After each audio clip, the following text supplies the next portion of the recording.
Thanks for joining us on the Tyler Longview Portfolio webinar. My name is Ryan Gibson, and I'm the co-founder and chief investment officer at Spartan Investment Group. And I'm joined by our leadership team tonight at Spartan, and we are going to give an overview of the offering. I'd like to introduce CEO of Spartan Investment Group, Scott Lewis. He'll be walking us through the capital improvement plan for the entire portfolio. Ben Lapidus is our Director of Finance and Acquisitions.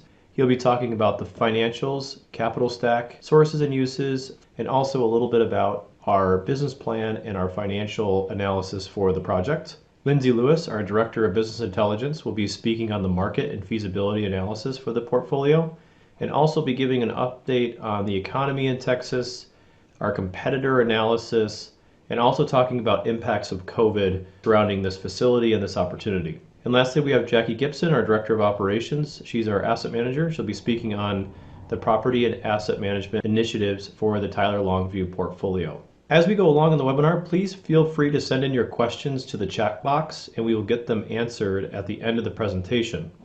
Additionally, all investor information pertaining to the offering can be found in the investor dashboard, and you can see that I've got to put that on the screen.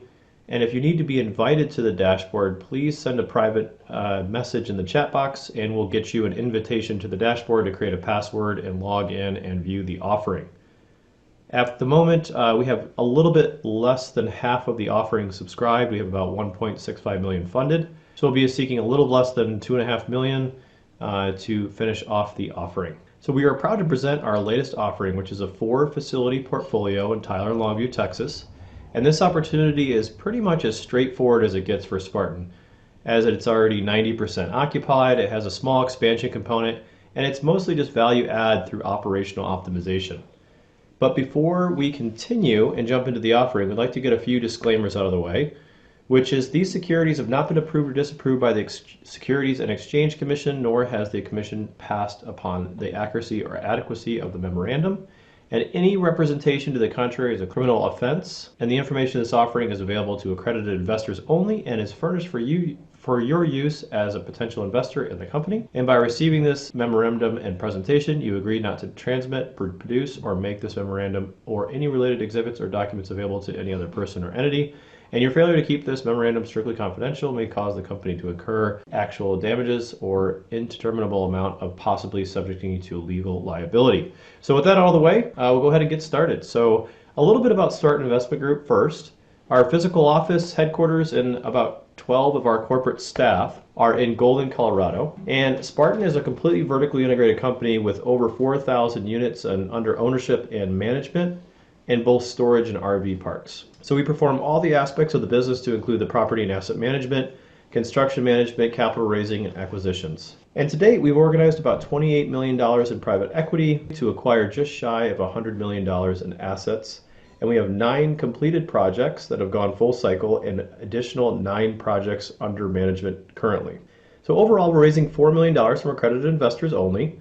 Our minimum investment is $50,000, and Spartan is offering 3 classes of investors. New investors that invest less than $500,000 are Class A, repeat Spartan investors that invest less than $500,000 are Class B, and investors who invest $500,000 or more are considered Class C. All investors receive a 7% preferred rate of return, and splits are made equally pro rata based on your ownership. And this project does cash flow day 1, and distributions are made quarterly. The cash flow illustration here can be found in the financial section of the offering memorandum, and the first distribution is expected after the first complete quarter of our ownership. So I'd like to give a few reasons why I personally like the project and why Spartan is so attracted to the project. Day 1 cash flow is always a great thing when we can cash flow from day 1. With the high occupancy, it allows us to do that. There's low REIT presence in the market, and arguably that might be the most important factor in this offering. So typically in a primary market or a primary MSA, you have a high presence of REITs. That's Extra Space, CubeSmart, Public Storage, and there's intense competition with SEO, Google AdWords, and things like that, making it very difficult to compete. With low REIT present in the market, that really allows us to take an advantage and come in as one of the only or one of the few sophisticated operators in the market and really compete at a high level. The property is being sold to us from an out-of-state owner. The owner lives in California and is not a sophisticated operator and has decided to sell the portfolio, and has really given a lot of discretion to the managers, which has helped us sort of come in and identify some of the weaknesses in operations and really add what Spartan does best, which is takes over self-storage facilities and optimizes them to their maximum efficiency. And Jackie will talk more about that in the presentation. We are experienced construction developers, and we have a value add expansion component to the property. So not only can we add additional units, but we can also add value through efficiency and operations. And lastly, we have the ability to increase our economies of scale in the Texas market. We have 3 other storage facilities in the Dallas-Fort Worth metro area. So using maintenance facilities, frequently traveling to the area, and having the ability to potentially sell our assets as a portfolio someday really add to the economies of scale for buying this project in a market that we're already in. So at this time, I'd like to hand things over to Lindsay Lewis, who's going to provide us with an overview of the market. All right, so there's no doubt that the state of Texas, along with markets globally, are feeling the sharp economic declines as a result of the coronavirus pandemic, really tightening up consumption, closing down small businesses, breeding negative sentiment in consumers and producers alike, and overall restricting economic activity to a degree never been seen before. There are several reasons, however, we are propitious and growth-minded as a company, even during this recession. We plan for these times when finding and structuring our opportunities, and we strategically chose to focus our acquisition efforts on one of the most recession-resistant commercial asset classes in measurable history. And fortunately for us and our investors, that is proving itself out right now in the performance of our properties.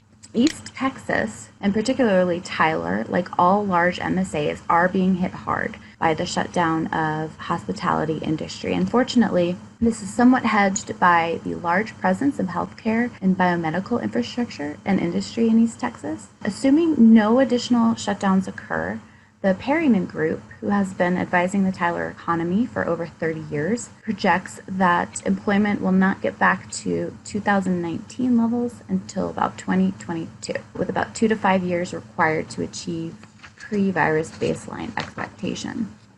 And all of our data projections that we've analyzed in doing our feasibility evaluation for this portfolio and that we are presenting, we conclude will be realized through 2026 instead of 2024, which is what is currently published. So for the East Texas area, strong base of healthcare and higher education will lend some economic stability, though job losses are inevitable. And according to the Perryman Group, although several years will be required for recovery, the outlook remains positive for Texas and East Texas. The economy was sound going into the COVID-19 pandemic and should be able to emerge and recover in a reasonable period. Taking a closer look at the self-storage markets in particular, in Tyler and Longview, we've assessed average occupancy rates across both markets at 92 and 95% respectively. And we've also identified the opportunity to conservatively increase rents by an average of 17% across the portfolio. That, along with operational improvements that you'll hear about later, will increase the overall portfolio's quality from a Class C to a Class B. Additionally, kind of wanted to share our fine-tuning of demand calculations here for the facility's primary market areas, which is 10-minute drive times. We benchmarked like-kind cities, and using that benchmarked average, we've calculated what we believe to be, what we are confident is the demand gap for each facility. And where you see the low negative 15,000 number for Highway 155, since we are not planning on expanding that facility, and since its current occupancy is in the 90s, it doesn't concern us at all. So we're very confident in the demand for this area. And now over to Scott for the project overview. Thank you, Lindsay, for that overview of Tyler and Longview. And now we'll get into doing a general overview of each one of the properties. But first, I'd like to just go through some common characteristics amongst all 4 of the facilities. Each one of these facilities, overall, they're good, solid bones. It's one of the reasons why we really like this deal, because the capital and operational improvements that we have to put in are mainly customer experience ones, not necessarily infrastructure runs, with the exception of some roof patching and sealing that we have to do on basically all of the facilities. Now what I'd like to do is go through each one of the properties individually and give a little bit more context to each one of these properties. And the first one we'll look at is Highway 155 storage. This, as the name would imply, is right along Highway 155, and this is one of the Tyler properties. You'll see one of the key improvements that we're going to do there is this has swing doors in it, which are they're not ideal for the experience, especially down in kind of windy East Texas. And that's one of the key things we're going to be doing here is replacing those doors. But overall, this facility has great frontage. You can see it's got a massive sign, well located in a great area. There's a Highway 155 is a major thoroughfare, as you can see down in the bottom left-hand corner there. This one's mainly some roof replacements and roll-up doors. One of the things we got to see here was when we were there on site, it was pouring rain, and this facility was draining perfectly. It was outstanding. This one is a combination of tilt-up concrete and metal buildings, and this one will be pretty easy to take from a B- to a B+ facility. The next facility we'll look at is attic self-storage, also in Tyler. It does have fantastic visibility along Shiloh Road. Currently, there's nothing in front of the facility. There is a piece of dirt there that comes with the property, and currently there's nothing built on it, so it has excellent visibility. There's a lot of residential that are around this unit. So our improvement plan here is very, very similar to the other ones, and it's just making it feel better and enhancing the customer experience. This unit has outdoor parking associated with it for RVs or trailers or whatever folks need to park. It also has some taller units. So if people wanted to park RVs in there, they can pull them in the back. So this one has a little bit more flexibility. This is also the largest facility of the four. Now we're moving on to Longview, Texas, is Gilmer Road Storage. Overall, this facility is a great looking facility. Gilmer Road has 22,000 vehicles per day there, so it has excellent visibility along a main road. And again, similar to Attic, Gilmer does have some land in front of it. There's nothing currently there blocking our view. And this is also the facility that has the cell phone tower. You can see it in the top right-hand corner there, and that's got a long-term lease on it. Here we do have some swing doors, but they're mainly on the 5x10 units. So those will get upgraded kind of as they are needed. But overall, the capital improvements are pretty low here. Again, we got to see the drainage here as well, and it was very well drained to the main road. So no issues with water pooling or any of those particular issues that come with improper drainage. And the last facility we'll talk about is Metro Self Storage, and that's also in Longview. This is the best looking facility out of all of them. It's got really good access along West Tyler Road, and it's very visible, and it's got really good security, but it's really full. One of the things that is unique about this one is this one does have expansion opportunity. In the top right-hand picture, you'll see there's a yellow trailer. That's approximately a 25,000 square foot lot, just over a half acre. And we're exploring options there to put somewhere between 20 and 25,000 square feet of climate controlled storage. There is virtually no climate controlled storage in this area other than a U-Haul location that's very small, about a mile, mile and a half away that we went and visited. This facility also has outdoor storage in addition to that vacant land that's out there that will no longer be outdoor storage.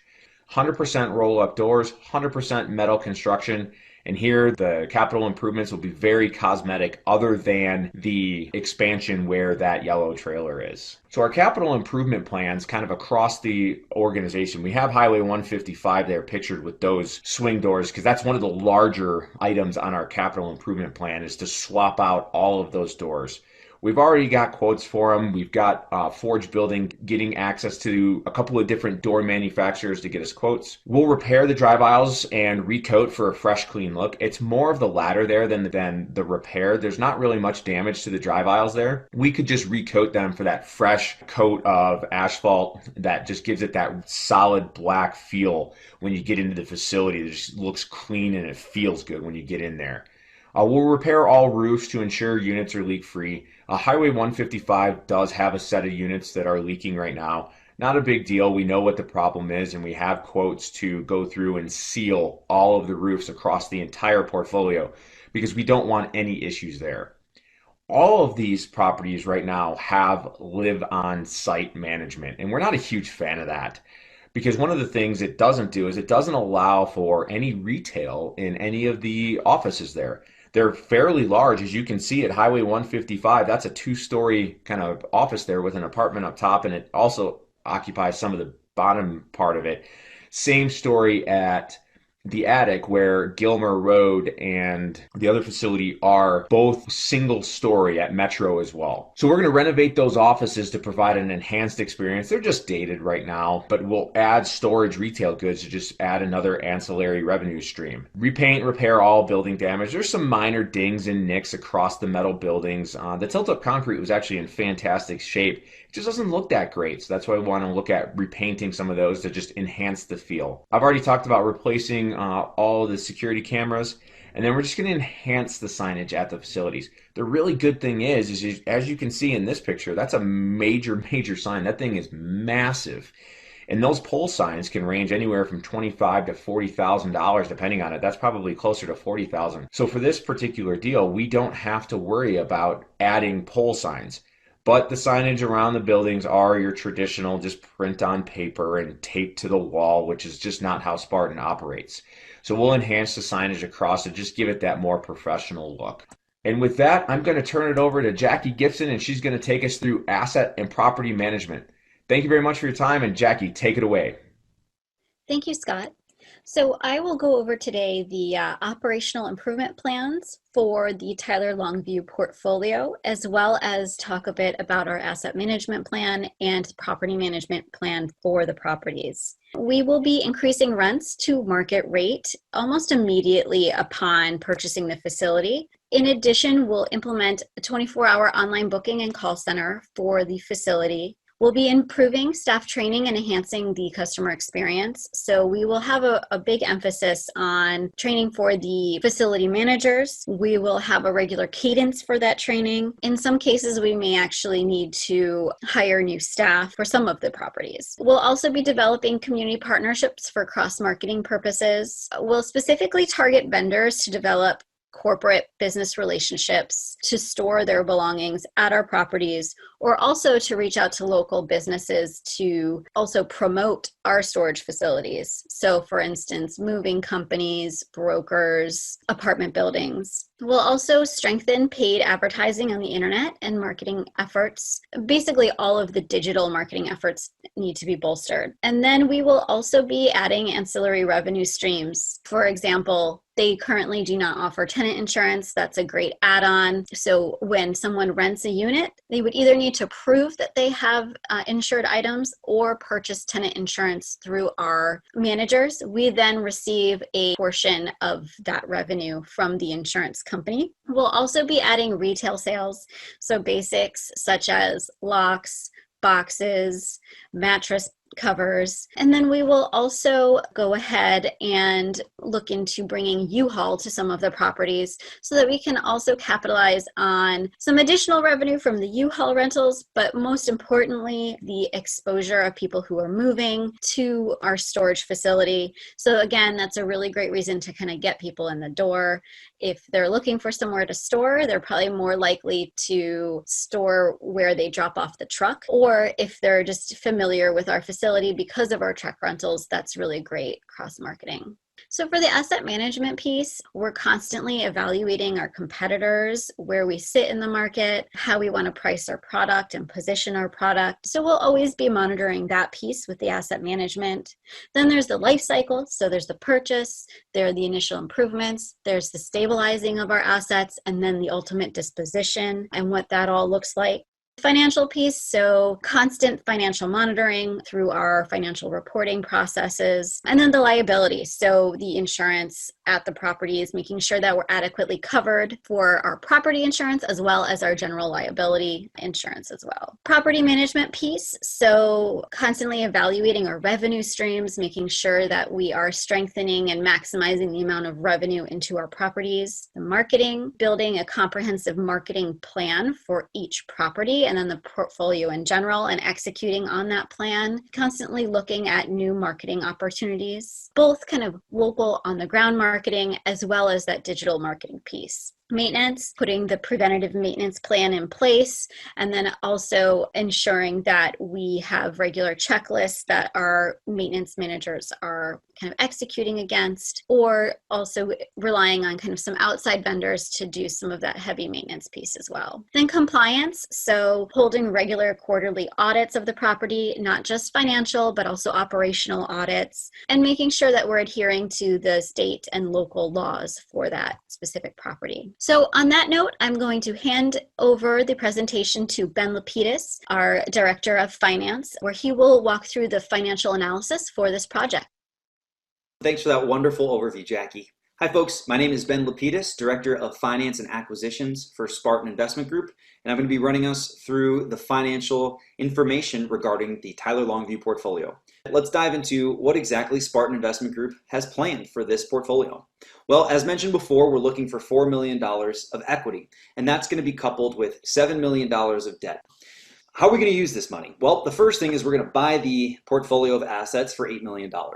The second biggest line item is to expand one of the facilities, as Scott mentioned before. Metro Self-Storage has the opportunity to expand that facility. So we've got $1.15 million budgeted for that expansion.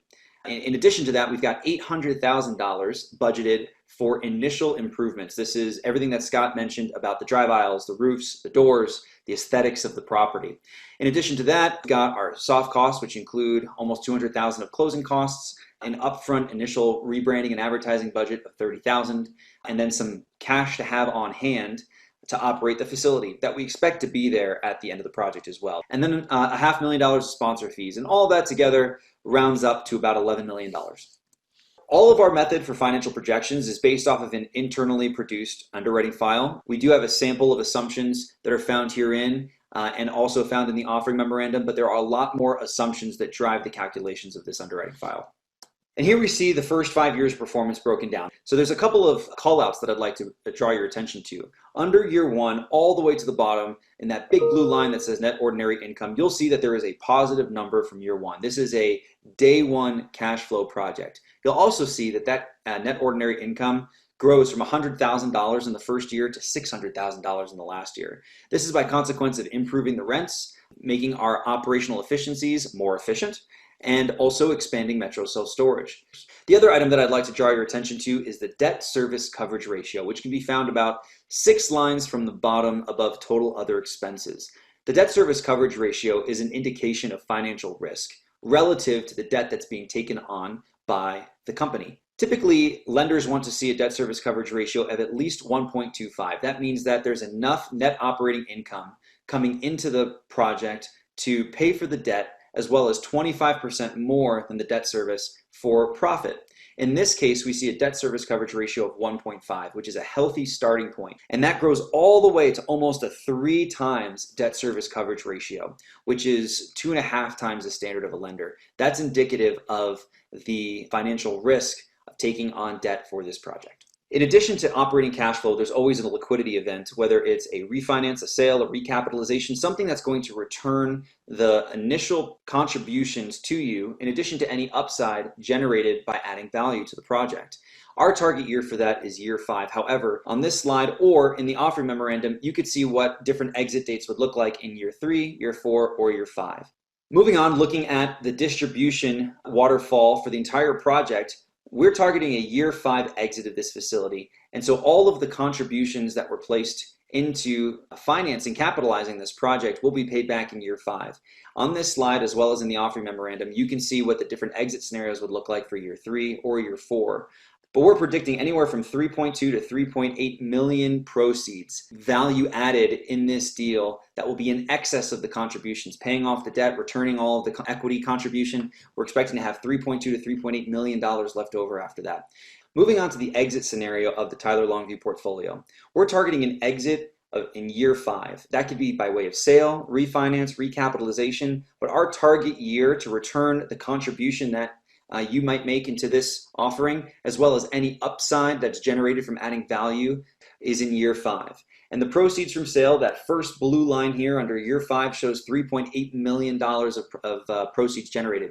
That's over an $11 million total project cost. So there's over a 30% value spread that's being generated here in a 5-year time frame. The other thing to note is the target cash flow that's going to be received by each of the different limited member classes. Class A, Class B, and Class C have the same return in the first 2 years, and that is 2.4% followed by 7.7% cash flow. Years 3 through 5 then climb to double digits. We're looking at over 12% in year 3 and over 10%, 11% in some cases in years 4 and 5. So this has a target peak cash flow of 11%. And that's something significant to note, that if for some reason we got into a market condition where we were not able to sell the property, or it would not be lucrative to sell the property relative to a couple of years later when the market might have readjusted itself, we will still be able to pump out a double-digit cash flow just by holding on to the facility and continuing to operate it after we've completed our business plan. So what does this mean for each investment that's made into this offering? Looking at Class A members, which is our standard subscription offering for this project, every $50,000 share is going to have a ownership of 0.6%. Every type of member has a 7% preferred return, so the first 7% of cash flows gets distributed to each member based off of their investment amount. So $100,000 in investment would generate a $7,000 return cash flow to you as an investor before any upside is generated and before Spartan Investment Group, the sponsor, earns any upside returns.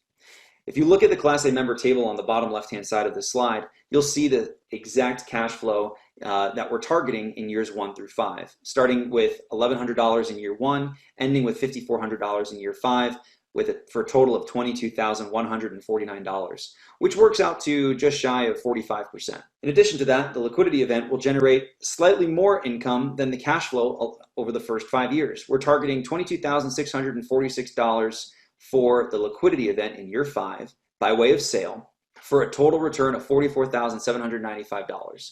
This is a annualized return, total annualized return of 17.9%. And that is with a target peak cash flow of 10.9%. Class B members experience holistically about 3.2% of a premium relative to Class A members, inclusive of both the returns from cash flow and the liquidity event. And Class C members, for a minimum of $500,000 invested, earn about a 13.5% bump relative to Class A members on the overall project. That's a 13.5% higher return relative to Class A members as a result of investing $500,000 or more into this offering. On every project we do, we like to bookend our performance. As I mentioned at the beginning of this section, all of these numbers are targets. And so we like to look at a likely scenario as well as a worst case scenario and a best case scenario. And the worst and best case scenario are the bookends for our performance. While we have a pretty good underwriting file that predicts a target total cash on cash return of 95.2%, that's blended across all 3 membership types, and which annualizes to a 19.0% cash on cash return, we have an extraordinarily high level of confidence that any variability from that target will land between 12.5% annually and 25.6% annually. So even in our worst case scenario, we're looking at a blended across all membership types, we're looking at a double-digit annualized return. For more information about our sensitivity analyses, or to see the breakdown of our monthly P&L, our annual P&L, our exit analysis for each scenario type, they can all be found in the underwriting file. So the last slide I'd like to go over with you folks is Spartan Investment Group's fees for putting this deal together and managing it. And there's 2 types of fees that we charge. There's the sponsorship side, and then there's the management side. The management side is only really in lieu of a third party taking over the service that Spartan Investment Group plans to perform on behalf of Tyler Longview Portfolio LLC. If for some reason we're not able to, or we decide it's not the best course of action for the financial outcome, then we might bring in a third party, in which case that third party will get the fee and Spartan Investment Group will not. So breaking these fees down, 3% of the total project cost is being charged for the acquisition fee. An additional 2% is for project management. Both of these fees are one time. The 3% acquisition fee is paid immediately upon closing. The 2% project management fee is delayed a little bit and is paid out over a series of months while we are developing and subsequently constructing the expansion component of this offering. On the management side of the house, we charge 5% of gross operating income. That is in line, if not cheaper than market, which is between 5 and 6%, for property management services. In addition to that, there's an additional 0.5% of total project costs charged each year for managing the overall asset. The difference between property management and asset management: property management is managing the property, the series of properties, I should say, Property management is managing the portfolio of properties, the day-to-day, the phone calls, the leases, the people management. Asset management is managing the overall performance, financial performance, and capitalization of this asset, as well as the investor relations and distributions and paperwork and banking that has to be done to make sure that this offering is seamless between the performance, operational performance of the asset and the financial performance for our investors. There's a 2% disposition fee on sales price if there is no broker involved. If we are able to offload this asset on our own with our own network,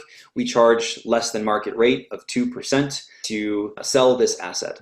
Lastly, there is a 4% development management fee. This is on any costs that have to do with developing out parcels that were not mentioned in this offering already.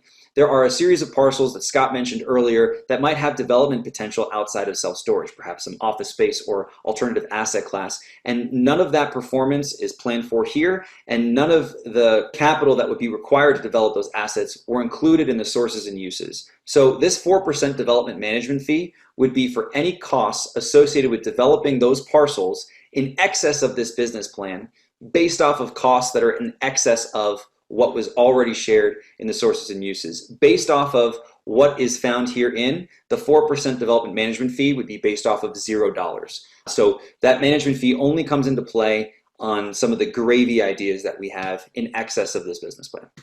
And with that said, I'd like to hand it back over to Ryan Gibson to take us on. Thank you very much, Ben. All materials such as the underwriting file that Ben discussed, a complete feasibility and competitor analysis that Lindsay spoke about, and so on can be found on the investor dashboard. Additionally, if you'd like to schedule a call with investor relations to discuss the offering more, please use our scheduling link on our website or in the offering email, and you can also use the contact information that's on the screen. Once you are ready to move forward with the investment, click on the Start Investment button that you see in the top right-hand corner of the screen. One thing to note is that after you go to the next screen, it will not let you proceed until your profile is completely filled out. That's a common issue that folks have, is that they don't have all the fields in their profile filled out, so it doesn't let them proceed to the next screen. Funds can be sent via check or wire, and once your investment is complete, we send you all the corporate documents, and at Spartan, we communicate with our investors on the 15th of every month, and we do a quarterly conference call and financial reporting every quarter. And with that, we have our entire team here tonight to answer your questions live. So if you have any questions, please put them in the chat window and we'll do our best to get everybody's questions answered tonight. Thank you. All right, so thanks everybody for, again, attending, and we're gonna go ahead and go through some of the questions that have been answered and address any additional questions. First, the first question we had was, can we comment on the insurance provider in case of damage? Is it a highly rated insurance company? The insurance company that we go through is National Real Estate Insurance Group, otherwise known as NREG, and they are an A-rated insurance provider. And then just one question that was asked that I'll go ahead and just take. After the preferred return, what is the sponsor promote? So as Ben mentioned in his section, there's 3 classes of members. And so it is a 7-pref for all classes of members. Class A members will have a 50-50 split with the sponsor. Class B members will have a 45-55 split. And then Class C members will have a 70-30 split after the pref. Okay, next question that we have. This question is for Ben Lapidus, who's in charge of the acquisitions of the investment.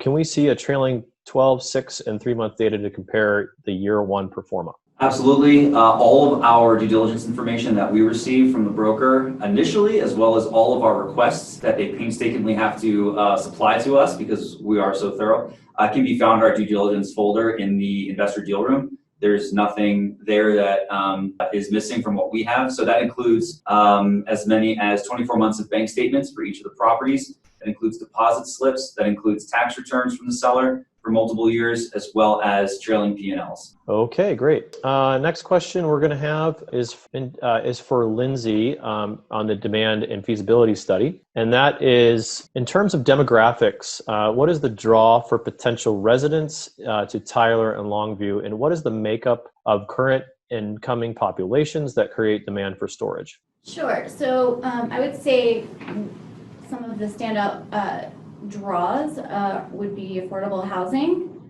in the area and the industry, the jobs that are available there.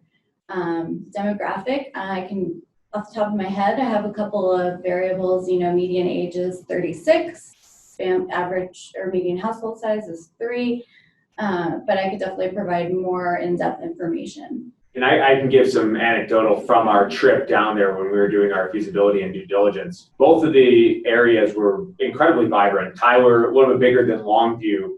We actually stayed at an Airbnb in Tyler because we were going down there doing due diligence in May, so we were operating within kind of a restricted environment due to COVID restrictions, but we still needed to do our 675-point due diligence checklist on this one. And when we were down there, there was even amongst the virus, it was still a pretty vibrant area down there.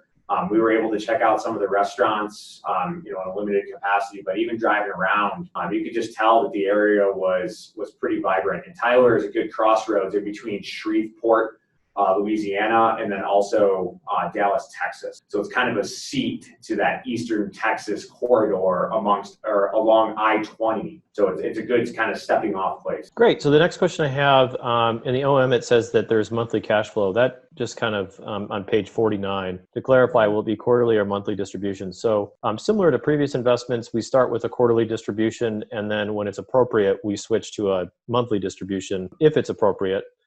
We kind of like to get the asset under management and really understand the portfolio dynamics and kind of get some seasonality behind us before we switch to monthly. But the plan is to start off with quarterly and eventually move into monthly distributions. The question about the trailing 3, 6, and 12 data, we can get that directed onto the investor dashboard. We just have to provide a link for that. We'll get that up there. Next question, probably for Ben, given the lack of REIT presence in the area, how many competitors are doing the elements of the operational improvement that Spartan plans to do? Yeah, so there's no way for us to get into the heads of all of the ownership across all of the facilities in both markets, but here's some anecdotal information that's tangential to the question. In both markets, there is nothing in the pipeline. In both markets, there has been limited transactions, limited sales, and typically investment occurs into these properties when there is some type of liquidity event. So just like us dumping $800,000 into improvements is occurring at a sale point right after our takeover, we would expect refreshes to occur like this, typically at liquidation. And that's because almost all these facilities are either going to be owned for decades of time, in which case the debt service is paid off. You've got owners like the one that's selling this portfolio to us that doesn't need to make an investment, they're a little bit more hands-off, or you've got a more professional ownership that has capitalized the project and they have executed their business plan with the capital that they have. If they're going to make a large investment like this one, they're going to have to refinance in a COVID environment. They're going to have a brand new capital stack to inject that value. So most owners don't just out of nowhere decide to do something like this. They have to have some type of financing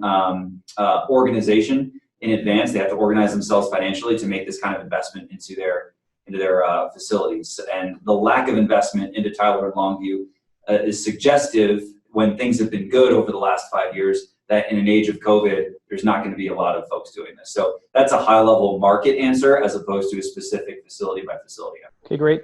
Just a quick question here. I'll go ahead and take this. Where is the first $1.65 million in equity raise coming from? And that's just our just people that have sent in commitments and capital so far, so just individual investors.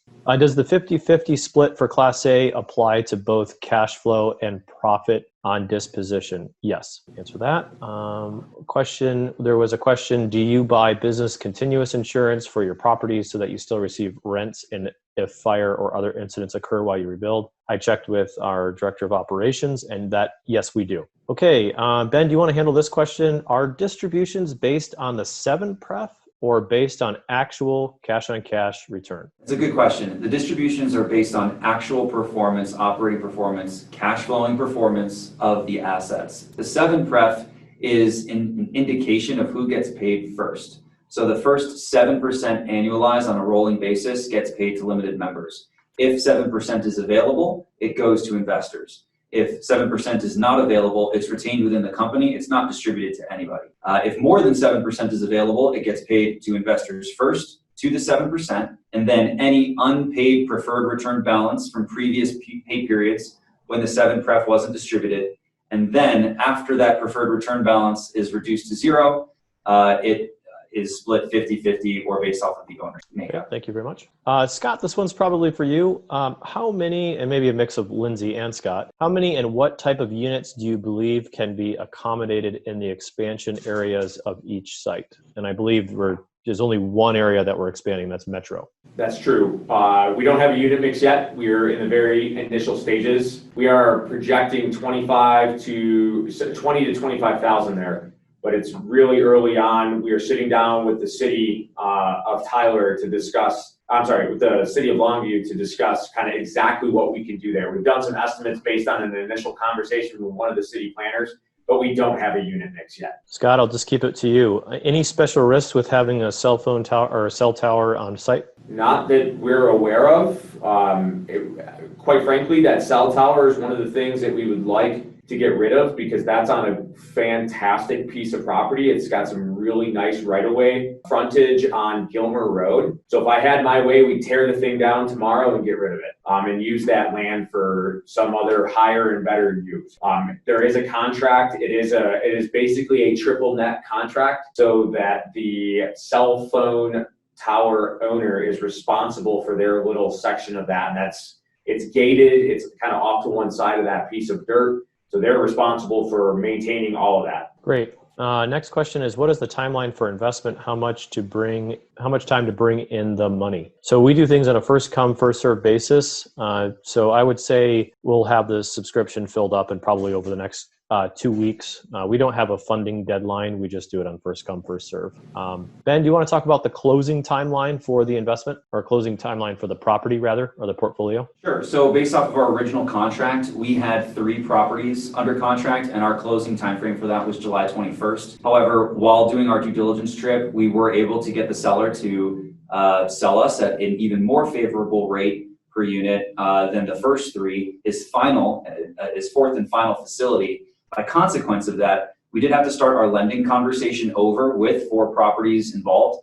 The lending conversation started over in the middle of COVID as opposed to the beginning of COVID. So 2 things happened there. 1, it extended our time frame a little bit by a few weeks to get the closing done. But 2, it also dropped our rate by 1/8 of a point. So that's the good news. So we don't have a firm closing date because we don't have a firm funding date from the lender, but we're targeting between August 20th and August 25th. Okay, question about, we'll keep this in Ben's court. The residence on 1 acre at Gilmer Road storage, is that cash flow positive? So it's nominal on all fronts. It's a negligible amount both on revenue and expenses. We actually excluded the revenue from the underwriting because what our business plan with that residence is up in the air. So that residence will actually produce an additional $600 a month in revenue, but there's essentially no expenses associated with it other than taxes and insurance. All right, this one is for the whole team.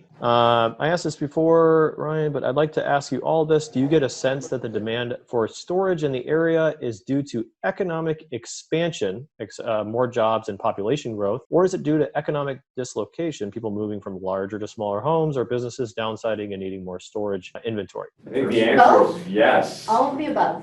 Yeah, that's I think if the root of the question is coming from an assumption of what's happened since coronavirus started, I would say that no movement has occurred since coronavirus. So if there is, if the question is there unmet demand as a result of coronavirus? The answer is no, not yet. There's not been enough time, but yes, both. Okay, let's see if question for you, Lindsay. Most likely median income of the population. And if you want to talk about Tyler specifically or Longview or the combined markets. The median household income? Yes. I want to say it's around 59. I don't have this exact number, but it's in the high 50s. But we can refer to the feasibility site that's Yes. in the investor deal room. Yes, of All those course. numbers are there. So about 59,000, and it's in the deal room.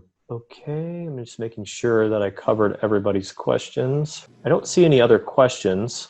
Make sure that I didn't miss anybody. If I missed you, it was unintentional, so if you want to answer another question, or ask another question, please do if you haven't had your question answered.